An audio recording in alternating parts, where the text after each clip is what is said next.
Hey everyone, before we get started, I want to let you know Dr. NerdLove now has official merchandise. Show off your nerdy side, get some awesome t-shirts, mugs, and more at nerdloveacademy.com or click the link in the show notes. Go check it out. Hey everybody, Harris O'Malley from drnerdlove.com, and today I am going to help you take your flirting to the next level by showing you how to fix a common mistake folks make when they're flirting and to teach you how to flirt more effectively. Now, I'm going to tell you up front, it's going to sound a little weird when we get to it, so just stick with me because it will all make sense. One of the reasons why people have a hard time flirting successfully is, frankly, they don't understand how flirting is supposed to work. Flirting isn't a way of making people magically like you if they don't. It's a way of having fun with someone that you're attracted to and letting them know that you like them. And the fun is the most important part of flirting. Making someone feel good triggers an effect that's known as the reward theory of attraction. We prioritize our relationships with people who make us feel good,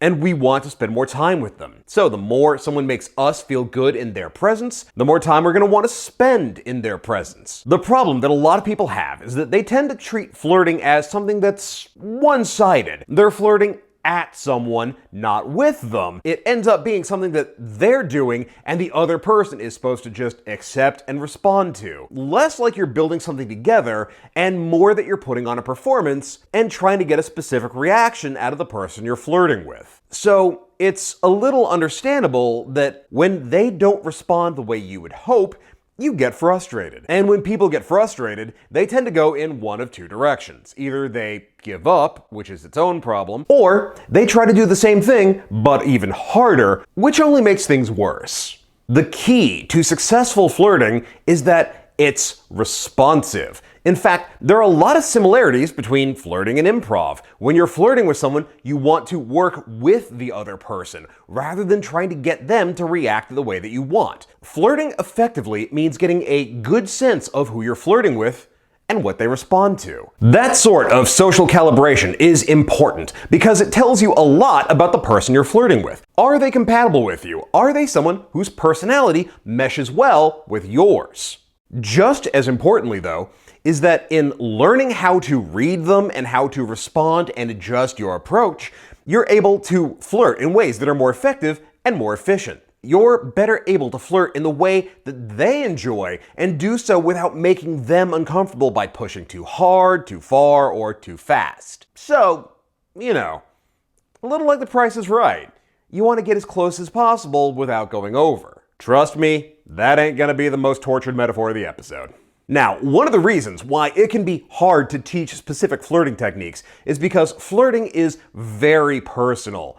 Every person is different, and every person they're going to flirt with is different. What works for me isn't necessarily going to work for you. However, when you understand the overall philosophy of flirting, then you're in a much better position to fine-tune your flirting style to one that works for you and lets you adapt to whomever you're trying to flirt with. And the key to mastering flirting is to think about cats. No, not like that. This is something I have touched on a little before, both in previous episodes and on Twitter, but part of what makes someone an effective flirt is to treat people like, cats. It's not about comparing them literally to cats, but understanding how the dynamics of flirting compare to learning how to win over a cat. And trust me, this isn't just about women. This is about guys, gals, non-binary pals, everybody. It is something of an obvious truism that cats and dogs have different temperaments. Dogs have a stronger need to be liked by people. They have more outgoing and aggressive forms of behavior, and the way that we bred them has created behaviors that we see as being friendlier because they respond well to the way that we want to give them attention. Cats have different social needs and different social behaviors, which can make them seem like they're being standoffish or snobby. Behavior that wins over a dog tends to annoy a cat. So if you want to make friends with a cat, you have to woo it. And you have to do it in a way that it understands, in a way that lets it feel safe, and in a way that isn't going to make it feel overwhelmed. The same is true of people. And this is why the first thing you want to do when you're flirting is to let the other person set the pace that they're most comfortable with. Isn't that right, buddy? Much like people, cats don't appreciate folks who are aggressive with their attention.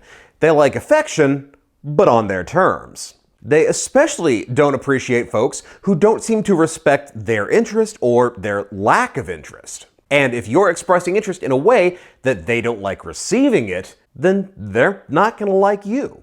One of the cliches about cats is that they'll ignore people who try to get their attention, but they'll immediately gravitate to someone who's ignoring them or leaving them alone. This is because to cats, ignoring them and giving them space is a sign of affection.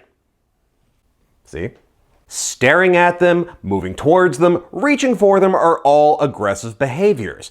Crowding a cat, petting it when it's not ready or interested makes it uncomfortable and overstimulated, and it'll try to get away from the person causing it discomfort. Meanwhile, looking away tends to be more polite. You're showing the cat that you're willing to give it space to decide whether it's ready to make friends and if it feels safe doing so. So it is with flirting. A lot of guys tend to feel that in order to be attractive and to demonstrate confidence, they have to be aggressive, even dominant. They have to set the frame, as it were, and lead the interaction. The problem is that this need to lead almost always ends up being more aggressive than women like.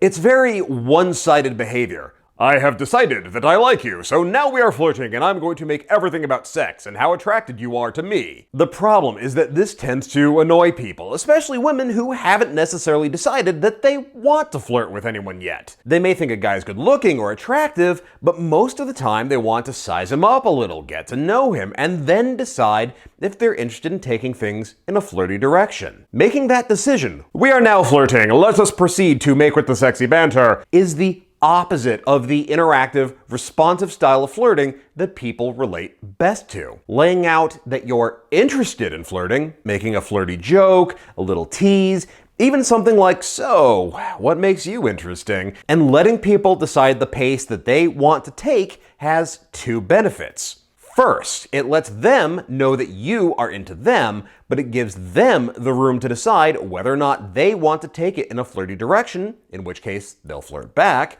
or they aren't interested and then they'll just let it slide. This helps them feel more comfortable talking with you.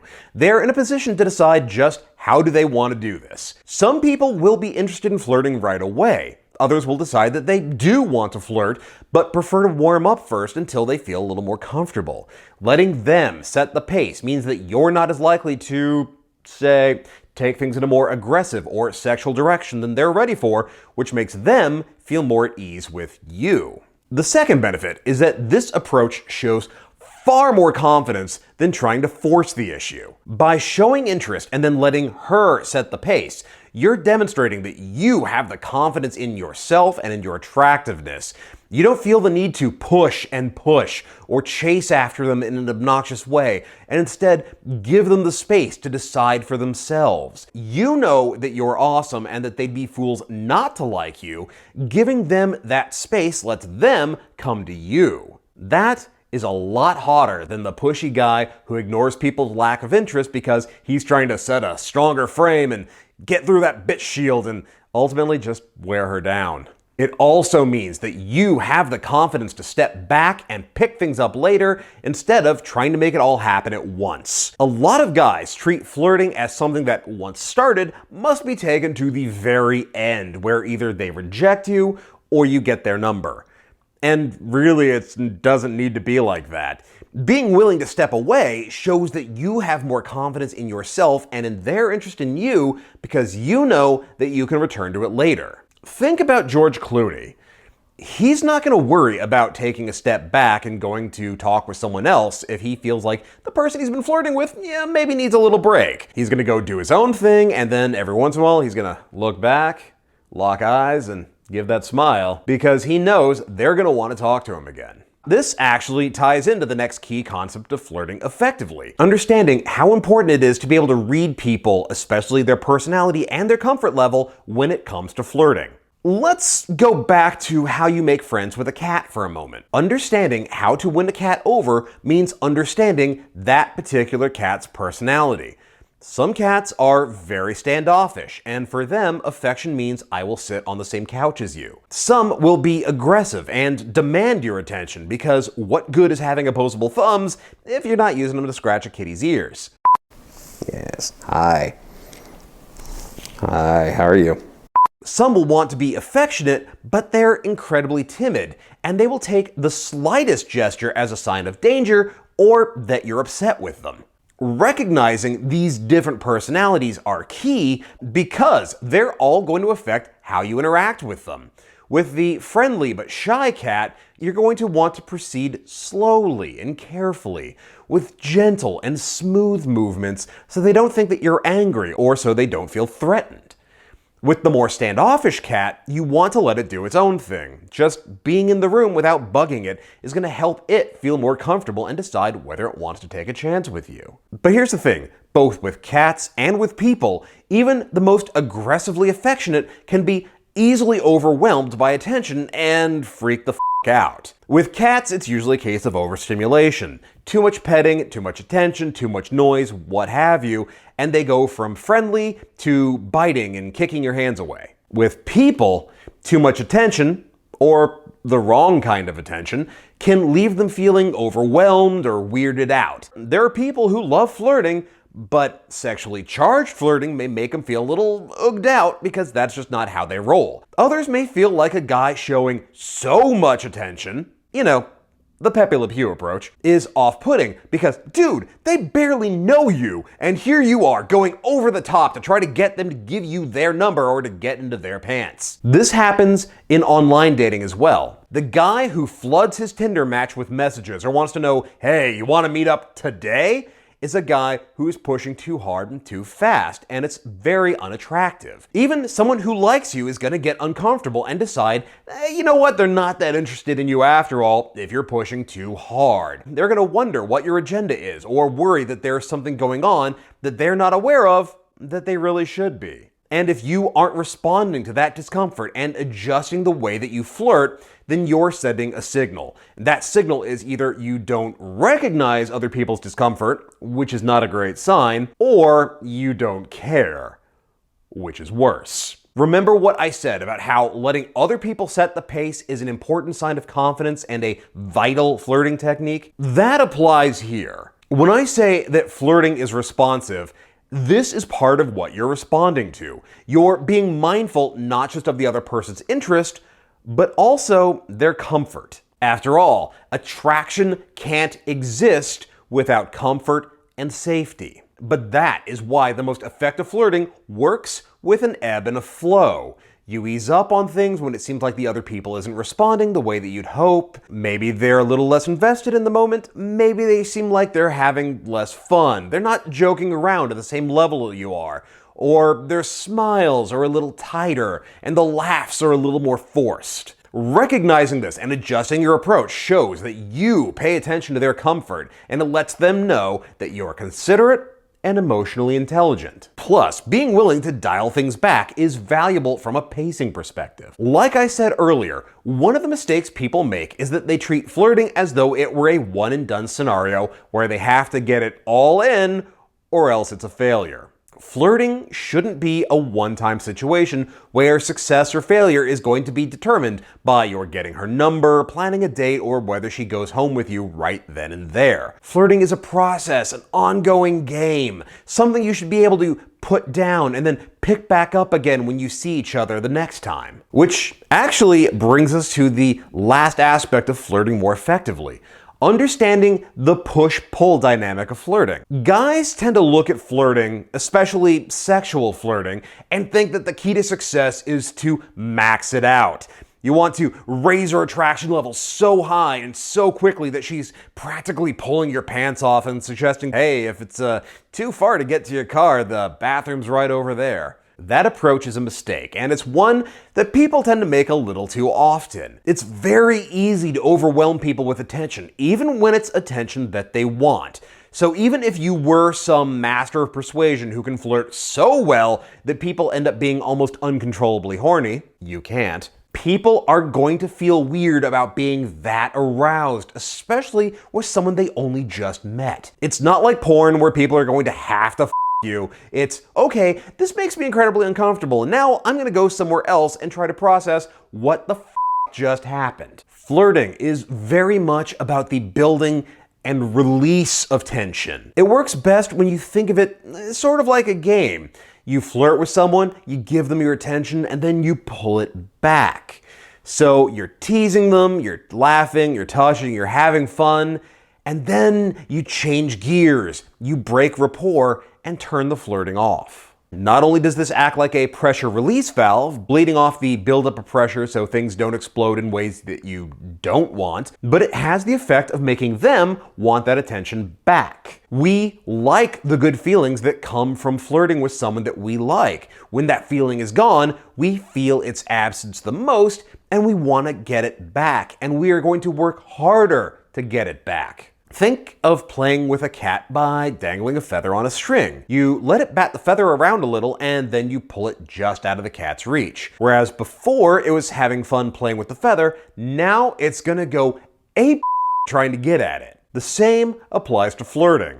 Humans have an almost instinctual desire for things that we can't have or aren't supposed to have. But you can't just wave something around and say, ha ha, can't have this, and then expect them to be overwhelmed with desire for it. You have to create that desire for it first by giving them a taste, then putting up obstacles between them and achieving that desire. Now, in flirting, those obstacles could be anything. It could be a tease about how the two of you would never work. It could be shifting gears and choosing to break rapport and to be serious rather than flirting with them. It could be almost anything that puts your interest and attention, and thus those good feelings, just out of reach. And keeping that distance is important. When the cat can just have the feather, it'll stop playing. That's why part of flirting tends to be a little antagonistic or a little challenging. Doing nothing but agreeing with people and focusing on nothing but commonalities and trying to be on the same page about everything is boring. There's no spark, no mystery, no challenge. They don't have to work for that attention, and so it's not as desirable. That's why you need to be willing to break that rapport, to turn off that charm, and let them have a moment or two without it. It keeps the mystery and the allure going. You're dangling the feather just out of reach of the cat's paws. But by that same token, not only does it have to be just out of reach, after all, you don't want to drive them off or make them think that you don't like them, you also have to let them have it again. If the cat can't catch the feather, eventually it's going to get bored and frustrated and go away. This is another mistake that a lot of people make. Folks who buy into the idea that playing hard to get is the ultimate power move, or that he who cares less has the power, don't get that part of flirting is that you want to get caught. You want them to know that you like them. People who play hard to get tend not to get got, as people will give up and then go looking for someone who can be gotten. Flirting is ultimately a game. It's a way of connecting with people. Understanding what makes that game fun to play is important, and people have to want to play it with you. If it's not fun for everyone, it's not flirting. Keeping that balance in mind and understanding how to make it work for you is how you become a flirting master, and turning those encounters into opportunities to inspire someone to want to get to know you just a little bit better. So, when you want to step up your flirting game, think like a cat. Thanks for watching my video. So, you've heard from me, now I want to hear from you. What is the best, sexiest, or most effective way that someone has flirted with you? Share your story in the comments below. And don't forget, I'm answering some of your dating questions in my new Ask Dr. NerdLove series of videos. So if you've got a short dating question that you would like to have answered on here, hit me up, share that in the comments as well. Maybe the next question I'll be answering will be yours. Meanwhile, if you want to develop the skills to meet new people, learn how to talk to strangers, and turn people you've just met into friends and lovers, then check out my book, New Game Plus, The Geek's Guide to Love, Sex, and Dating.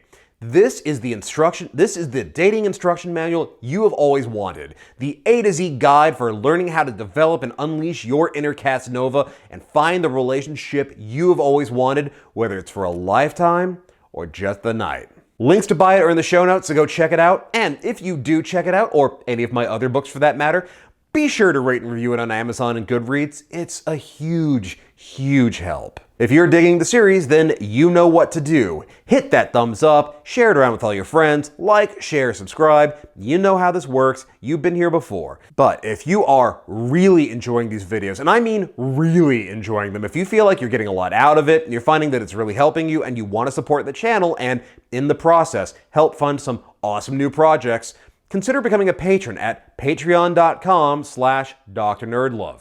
Even $1 is a huge help. It helps cover hosting, equipment cost, and like I always say, I can't do this without the help of my patrons. So whether you are a brand new patron or you've been with me from the beginning, thank you all so very much. Meanwhile, follow me on Twitter at @DrNerdLove. Join the private Facebook group NerdLove Academy at facebook.com/groups/DrNerdLove. And as always, hit the logo to subscribe, check out my other videos, and I will see you here next time with more about love, sex, and dating. Later.